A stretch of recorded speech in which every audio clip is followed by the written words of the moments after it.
We're gonna eat you. We're gonna eat you. If it ain't good, I'm spitting it out, okay? This was an experiment. Can't be that bad, can it?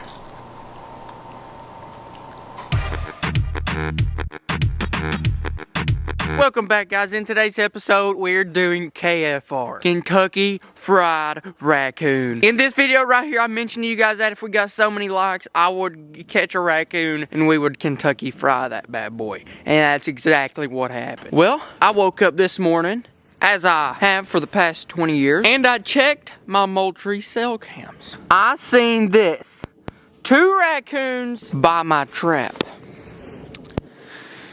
Well, I showed up and we got one of them, so that's pretty good. But here's what I was saying. Just in that last raccoon trapping video, I told you guys, generally, if it's good enough to set one raccoon trap, just set another one. And in this case, I didn't even take my own advice. And I could have probably caught 2. They're not that smart. So I think what I'm going to do is I'm going to go ahead and take care of this raccoon. And I'm even going to set another trap right beside of it. That way I'll put out 2 traps. Man, dude, this is pretty cool. I like this. This is fun. Now, just by looking at him, I don't really think he's been here a super long time. I mean, he's not got the leaves wore out, not a super crazy trap circle, but what I do notice, that little bad boy in there, he got greedy, just like the coon in the last video. He's getting greedy. He put both hands in. I'll show you here in a second how those traps work in case you don't know, but those are called a dog-proof coon trap, and they only catch raccoons, possums, and sometimes a skunk. Look at him. He's like, I know I'm caught, and I'm caught good. He knows he did it. It's all right, buddy. Nature's about to take away. We'll take care of you. We're going to eat you. We're going to eat you. So that may make you feel a little bit better. It might not. I don't know. Anyways, guys, I'm going to go ahead and knock this guy out permanently. And then we got about 6 other traps on the trap line to go check. I think we have a pretty good possibility of catching another one, maybe 3 today. There's always a good chance, guys, especially with raccoons. And I think right now might be their breeding season. So there's a lot of boar coons out and about. Last episode, we caught 2 in one day. This is, I think, the day after the day after. So yesterday, I didn't catch anything. The day before that, I caught 2. This morning, I've already caught 1. This is my first trap I've checked. I'll let y'all get up close and see what he's doing. He's just chilling, literally held in by his 2 little feet. That is so funny, but I mean, it's not necessarily funny that he's trapped, but it's funny that I caught him by 2 hands. Anyways, I'm gonna go ahead and take care of him. I'll catch you guys in a second. We're gonna reset this trap and set another one. That way, maybe we'll get his little buddy that was running around here too. Reset on traps like these, super easy. I don't believe you have to worry about the blood. I really don't think raccoons care that much. And they're not smart at all. Set the trap. Just pulled a coon out of it. And right here in a few seconds, it's gonna be rocked and ready to go. I can set it right there in the dirt. Come in, some dog food, pour down in the top, and then a little bit of fish oil on top, and this trap's ready to get rock and roll, buddy. It's over with. Now, like I did say, we are gonna set another one because you never know, we might double up again. That's very possible. The trail's over there, the first trap's right there. I'm actually having to set off trail a little bit to find a tree that's suitable. Something like that ain't good enough, but I don't think it's gonna be so big of a deal because if they're in the area, they're in the area. From here to there off the trail, it's not optimal. You do want your trap to literally be right in the path of the raccoon, but having it off the trail maybe 6 feet's not the biggest of deals. And plus, I'm gonna do this so that it's a little bit more visual attractant and they'll see that, you know, hey, something's over here because all the leaves are gone. Like I was telling you guys, I'll show you the way these things work. They're a tube and they have a trigger in the bottom. And so that whenever you push this thing and set the trap, it is all relying on this little trigger that's down in the tube. So this trigger is actually sticking out like this in the trap, and whenever something pulls up on it, it goes off and holds their hand. You put food under the trigger and a little bit above so that the coon eats some of the above. He goes down to grab what's in the bottom, grabs the trigger, pulls up on it, boom, sets it off on himself. This is honestly one of my favorite kinds of traps because they're super easy and super effective. I'll go ahead and set this, poke it in the ground, a little bit of dog food, dab of fish oil or maple syrup if you got it, doesn't matter. And that right there's done. Now, let's go ahead, let's check the rest of the trap line because it was cold last night. Maybe they were moving good or something. Trap number 2 does not have anything in it. It is that one right there, right at the bottom of the little birch tree. But I am going to take this opportunity to set me a coyote trap right here. I have another cell camera watching this trap just because, and I actually seen a coyote pass through here twice, and I didn't have a trap set for him, so I couldn't catch it. I'm going to do that now, and I might be able to catch it. I finally built some waxed dirt. It's some interesting stuff to say the least, and way too complicated to make. FYI, in my opinion. I'll catch you guys here in a second and show you guys the finished trap. Check it out, guys. This is the finished set. I got my wax dirt right there on top, so you know what? Rain or freezing moisture shouldn't be able to stop me. But now that we got that set done, we have 5 more raccoon traps to check, and they're all in really good spots. So head that way and we'll get to checking them.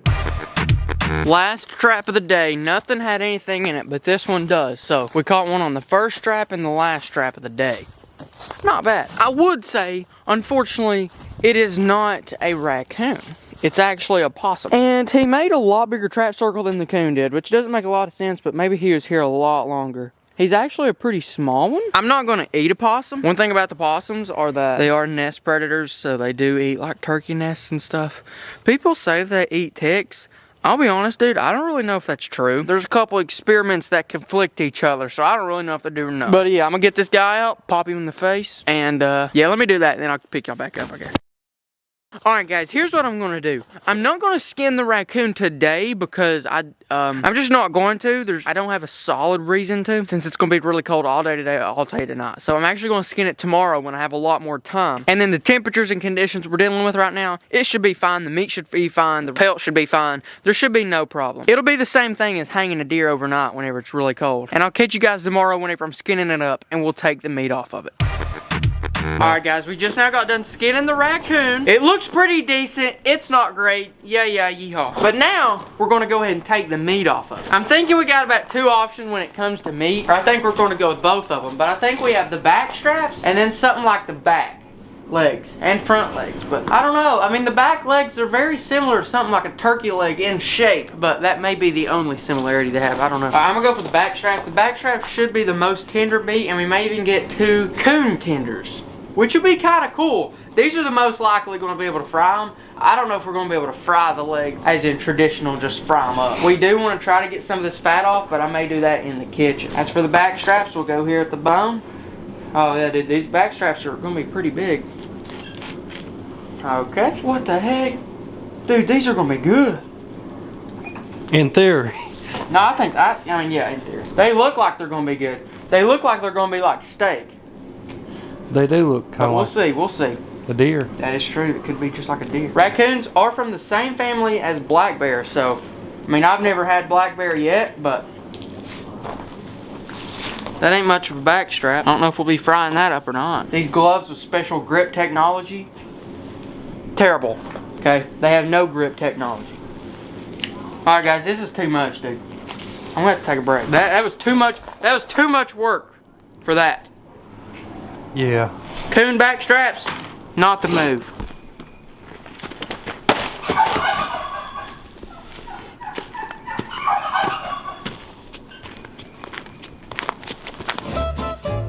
Step 1 to cooking your raccoon. Trim off the fat because it ain't good. Unfortunately, raccoons are probably the fattiest animal in the woods and they have a lot of fat, but I guess you just gotta trim it for about an hour because that's how long it's gonna take, looking like. But yeah. After we get done trimming it, we'll get back with you guys with the next step. Alright guys, so I have looked into it a little bit. I'm thinking we're going to cook this the same way we do squirrel. I think we're going to boil it for a little while, maybe a couple hours or something. Then we'll take it out and then we'll fry it. So we're going to have to boil it to make it tender. But as you can see here, this used to be an entire back leg. But what I did was trimmed off all the fat that I could. Like there was a bunch of fat right here, I trimmed it off. Fat over here, I trimmed it all off. And then I went ahead and just kind of sliced into it a lot. Now there is some still fat down in there, but I'm gonna leave it and see what it tastes like. Supposedly it doesn't taste good, but we'll find out. I did slice it up, just, you know, increase the surface area, and it kind of flattens it out like that. So it should be a lot easier to fry whenever it gets time to do that. You can bake them, you can crock pot them, you can probably cook a coon any way that you can cook meat, but today, we're gonna try it Kentucky Fried. But first, we are gonna boil it and soften up the meat a little bit. I need you guys to go on and comment below. What are your predictions? Honestly. I'm gonna make my prediction. Make your prediction, what do you think? We're gonna be gagging. You think it's gonna be bad? I think it's gonna be absolutely terrible. Why? I just a safe guess, no reason. Alright, well, we'll see, I guess. What if I just come in here and do something like this, okay? What if I just come in there and do something like that, okay? It's boiled up, it's kind of spread out. What if I just make nuggets out of it? And what if I just go for that, you know? Maybe the best move. Yeah, because it's gonna be kind of hard to fry something that big in the first place. Now, I'd say like we could probably eat some of this right now as is, but you know, maybe we couldn't. Maybe we would die. So we're gonna refrain from doing that. We've also not seasoned it yet because our seasoning is inside the flour there, so. What kind of season we using? I don't know. Pepper, I think. This is an experimental video, so if it doesn't work out, I'm not liable for anything.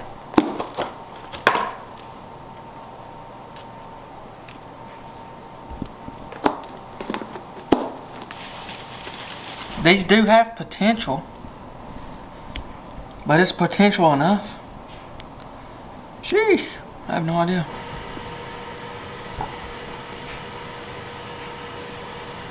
Alright, they're cooking. They're cooking now.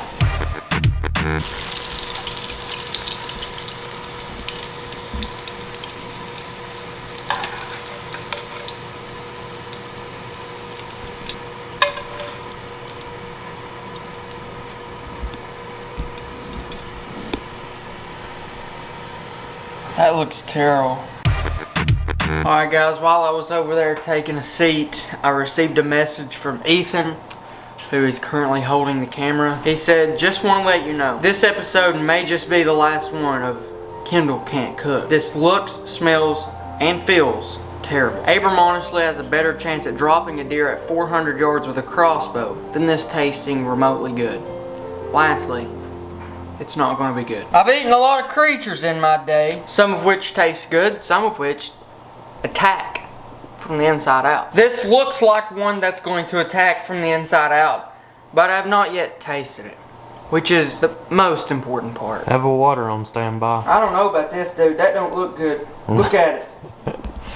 That don't look like something I want to eat. If it ain't good, I'm spitting it out, okay? This was an experiment. Can't be that bad, can it?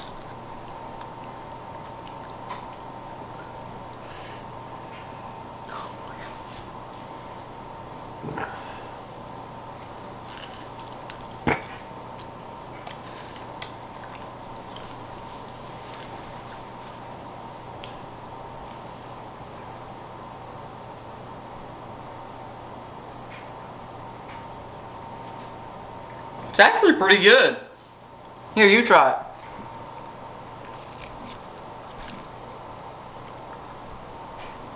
It's pretty good, ain't it? No. Yeah, it's not good at all. It's pretty terrible. It's actually really bad. I wouldn't even give it to your dog. I don't think I'm going to. I don't even know what this is. It's times like these that make me say I'm never eating a raccoon ever again. Similar things happen whenever I ate a coyote and a possum. I said on that day I'll never eat one of those again, and I think I'll probably stick with it. I've had raccoon before and it actually tasted pretty good, but today wasn't one of those days.